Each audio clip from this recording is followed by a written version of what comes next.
Epilepsy. Epilepsy की definition क्या है? यहाँ पे सबसे पहले सीजर की डेफिनेशन लिखी है। सीजर्स क्या होते हैं? It is defined as an paroxysmal abnormal excessive neuronal discharge निकलते हैं ब्रेन से, ठीक है। तो लगातार एबनॉर्मल तरीके से बहुत ज्यादा न्यूरोनल डिस्चार्जेस निकलने लग जाएं अगर ब्रेन से, तो उसको हम कहते हैं सीजर। एपिलेप्सी कब कहेंगे? Epilepsy is defined as a condition in which a person has recurrent seizures due to chronic underlying process, ठीक है। तो अगर किसी को बार बार सीजर्स आ रहा है ना, तो उसको एपिलेप्सी कहेंगे। Recurrent seizures due to chronic underlying process, तो एपिलेप्सी को क्या कह देंगे? ये क्या है? एक सीजरल डिसऑर्डर है, ठीक है। Epilepsy means 2 or more unprovoked seizure, ठीक।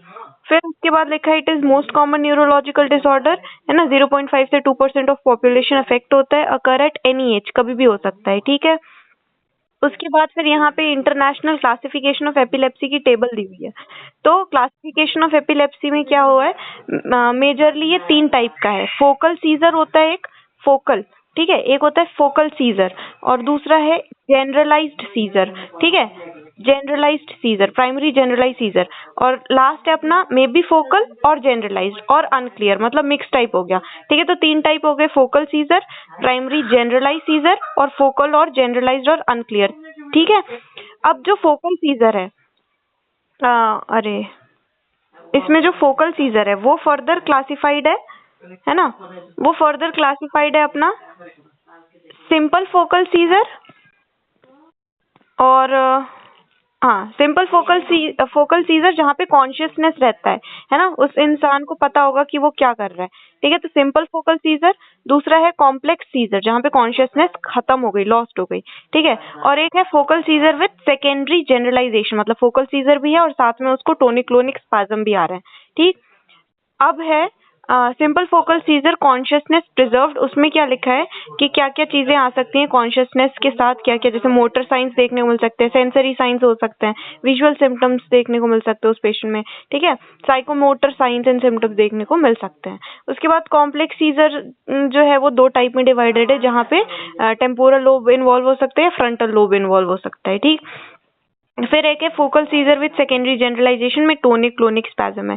फिर प्राइमरी जनरलाइज सीजर जो होता है वो फर्दर दो क्लासिफिकेशन है उसकी, प्राइमरी जनरलाइज सीजर की, ठीक है। तो एक होता है ग्रैंड माल और एक होता है पेटिट माल। तो ग्रैंड माल के अंदर क्या टोनिक क्लोनिक सीजर देखने को मिलता है, ये एकाइनेटिक होता है, ठीक है। और जो पेटिट माल है, पेटिट माल टिपिकल या एटिपिकल हो सकता है और मायोक्लोनिक है, ठीक है।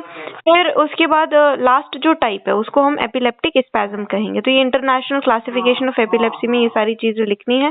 3 टाइप का होता है, focal seizure, primary generalized seizure और एक हो गया लास्ट वाला मिक्स वाला, मे बी फोकल और जनरलाइज्ड और अनक्लियर, ठीक है। फिर जो फोकल सीजर है वो 3 टाइप का है, सिंपल फोकल, कॉम्प्लेक्स और फोकल विद सेकेंडरी जनरलाइजेशन, ठीक है। और सिंपल में तो क्या हो गया कि कॉन्शियसनेस प्रिजर्व्ड है, उसमें motor signs, visual signs, sensory signs, versive signs, ठीक है, साइकोमोटर साइंस, ये सब देखने को मिल सकता है। कॉम्प्लेक्स सीजर 2 टाइप का हो सकता है, टेम्पोरल लोब इन्फेक्ट हो रहा है या फ्रंटल लोब हो रहा है, ठीक है। और ये सेकेंडरी जनरलाइजेशन वाला टोनिक क्लोनिक स्पैज्म है, ठीक है। और प्राइमरी जनरलाइज जो होता है, जो मेन है, वो 2 टाइप का है, ग्रैंड माल जिसमें मेन अपने को टोनिक और क्लोनिक स्पैज्म देखने को मिल रहा है, और एक है पेटिट माल। पेटिट माल जो 2 टाइप का टिपिकल या एटिपिकल हो सकता है, मायोक्लोनिक होता है ये, ठीक है। तो ये अपन ने क्लासिफिकेशन अच्छे से पढ़ लिया, अब लिख के आ जाएंगे। डेफिनेशन क्या है एपिलेप्सी की? It is defined as a condition in which a person has recurrent seizures due to chronic underlying process, hence it is called seizural disorder, ठीक है। तो क्लासिफिकेशन में तो ये टेबल ही लिख देंगे, उसके बाद फिर नेक्स्ट पेज पे आ जा।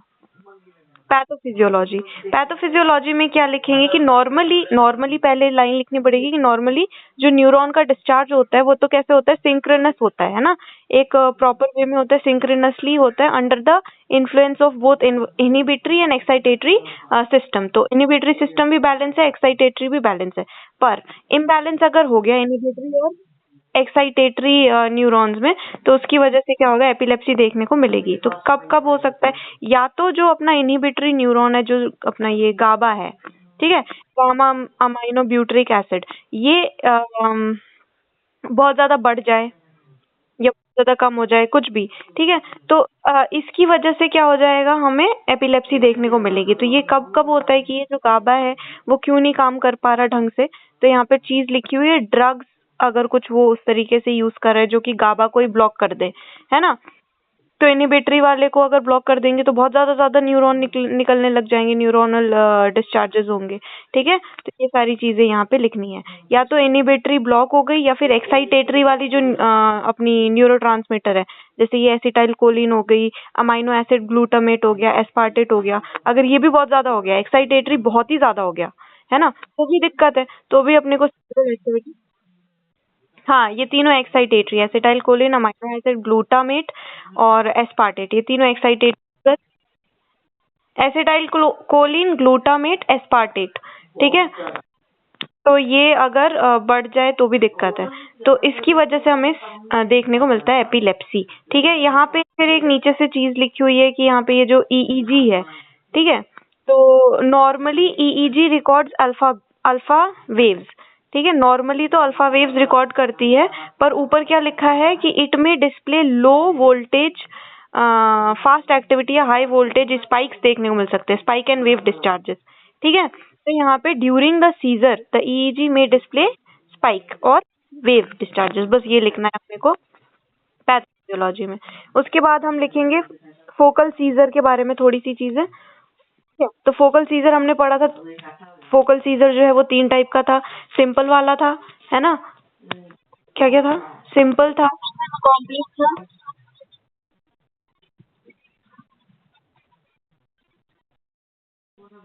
हाँ, ठीक है, ठीक है। तो यहाँ पे एबनॉर्मेलिटी ऑफ द ब्रेन, तो फोकल सीजर्स जो है ना ये यूजुअली एसोसिएटेड होता है structural abnormality of the brain. क्यों एपिलेप्सी देखने को मिल रही है फोकल सीजर में, तो मेनली कुछ ना कुछ स्ट्रक्चरल एबनॉर्मेलिटी हो रखी है, ठीक है। अब इसमें मैनिफेस्टेशंस, क्लिनिकल फीचर क्या क्या आएगा, एक तो मोटर मैनिफेस्टेशन देखने को मिलेगा, दूसरा सेंसरी, फिर वर्सिव, ठीक है, फिर विजुअल और साइकोमोटर, ठीक है। तो 5 हमें सिम्टम्स देखने को मिलेंगे। तो मोटर में क्या देखने को मिलेगा, तो मोटर में अपने को देखने को मिलेगा यहाँ पे जो फोकस ऑफ एक्साइटेशन है, जहाँ से नर्व निकल रही है, वो कहाँ पे है, प्री सेंट्रल गाइरस में, कहाँ पे, प्री सेंट्रल गाइरस में। Focus of excitation lies in the motor area precentral gyrus of one of the cerebral hemisphere. यहाँ पे मोटर साइंस जो है they are limited to contralateral side. Seizures या fits जो हैं they are characterized by rhythmical jerking और sustained contraction spasm of the affected part. तो यहाँ पे मोटर साइन में क्या देखने को मिलेगा, हमें रिदमिक जर्किंग देखने को मिलेगी अफेक्टेड पार्ट की, ठीक है। मोटर एक्टिविटी में remain limited to one part और it involve whole body, whole of the one side.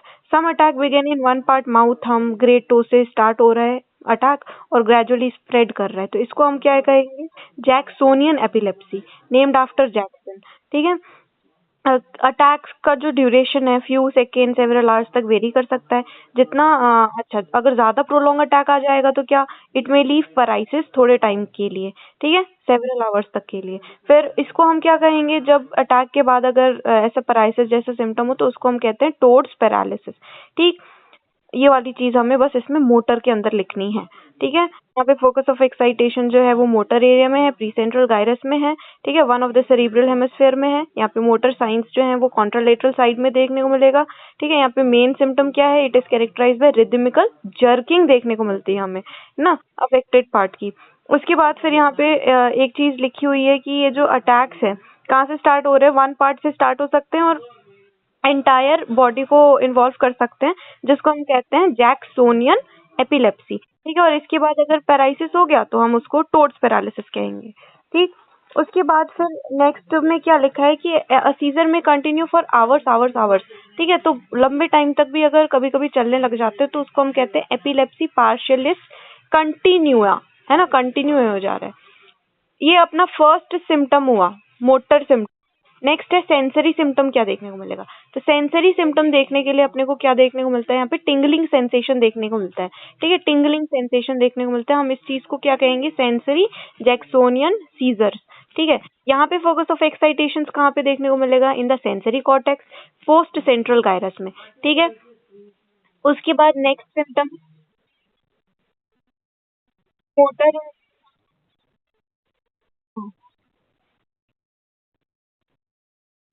ठीक है, अब नेक्स्ट है वर्सिव। वर्सिव के अंदर क्या है, the focus lies in the frontal lobe and involve frontal eyelid. Versive के अंदर अपने को फ्रंटल लोब इन्वॉल्व रहता है, ठीक है। और यहाँ पे क्या देखने को मिलता है, आईज जो है ना वो टेढ़ी तरफ चली जाएंगी, ठीक है, eyes deviate to opposite side, ठीक है, वर्सिव अगर इन्वॉल्व है तो focus lies in the frontal lobe and it involves the frontal eye field, it is characterized by deviation of the eye to the opposite side. This type of attack may spread rapidly and become generalized. Tonic-clonic seizures कहते हैं हम इसको, ठीक है। तो deviation of the opposite side में हुआ आई का, और उसके बाद फिर वो धीरे धीरे बढ़ के वहाँ पे पूरा प्रॉपर सीजर देखने को मिल सकता है, ठीक है। ये अपना है वर्सिव। नेक्स्ट है विजुअल। विजुअल के अंदर क्या देखने को मिलेगा, यहाँ पे जो फोकस है वो कहाँ पे सिचुएटेड होगा, ऑक्सीपिटल लोब में, ठीक है। तो यहाँ पे अपने को विजुअल हेलुसिनेशंस देखने को मिल सकते हैं पेशेंट में, such as balls of light, pattern of colours, ये सारी चीजें देखने को मिलेगी। विजुअल टाइप ऑफ हेलुसिनेशन देखने को मिल सकता है पेशेंट में।